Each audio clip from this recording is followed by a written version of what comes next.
September 17th, 2024, Tuesday of the 24th week in Ordinary Time.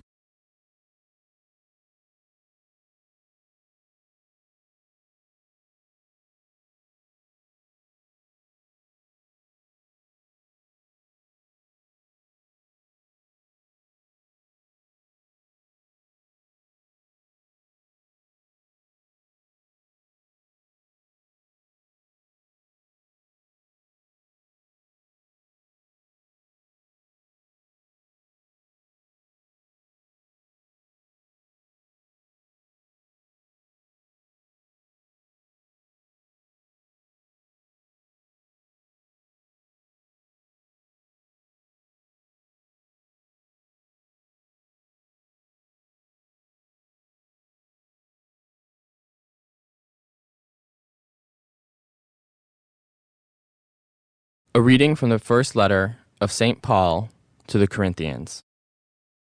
Brothers and sisters, as a body is one, though it has many parts, and all the parts of the body, though many, are one body, so also Christ.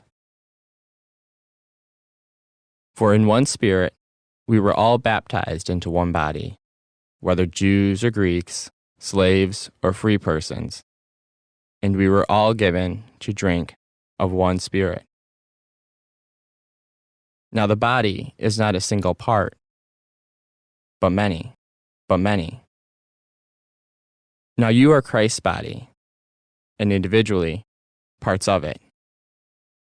Some people God has designated in the church to be, first, apostles, second, prophets, third, teachers, mighty deeds, then gifts of healing, assistance, administration, and varieties of tongues. Are all apostles? Are all prophets? Are all teachers? Do all work mighty deeds? Do all have gifts of healing? Do all speak in tongues? Do all interpret? Strive eagerly for the greatest spiritual gifts. The word of the Lord. The responsorial psalm. The response is, "We are his people, the sheep of his flock." Sing joyfully to the Lord, all you lands. Serve the Lord with gladness. Come before him with joyful song.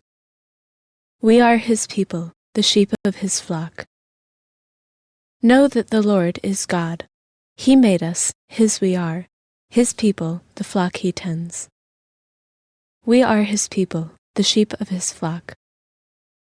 Enter his gates with thanksgiving, his courts with praise. Give thanks to him, bless his name. We are his people, the sheep of his flock. For he is good, the Lord, whose kindness endures forever, and his faithfulness to all generations. We are his people, the sheep of his flock.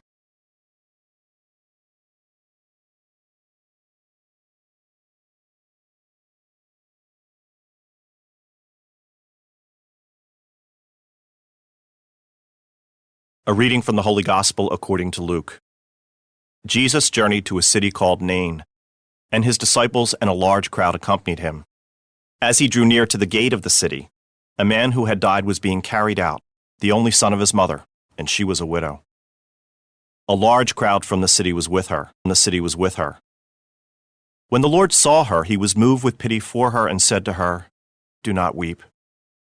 He stepped forward and touched the coffin. At this the bearers halted, and he said, "Young man, I tell you, arise." The dead man sat up and began to speak, and Jesus gave him to his mother. Fear seized them all, and they glorified God, exclaiming, "A great prophet has arisen in our midst, and God has visited his people." This report about him spread through the whole of Judea and in all the surrounding region. The Gospel of the Lord.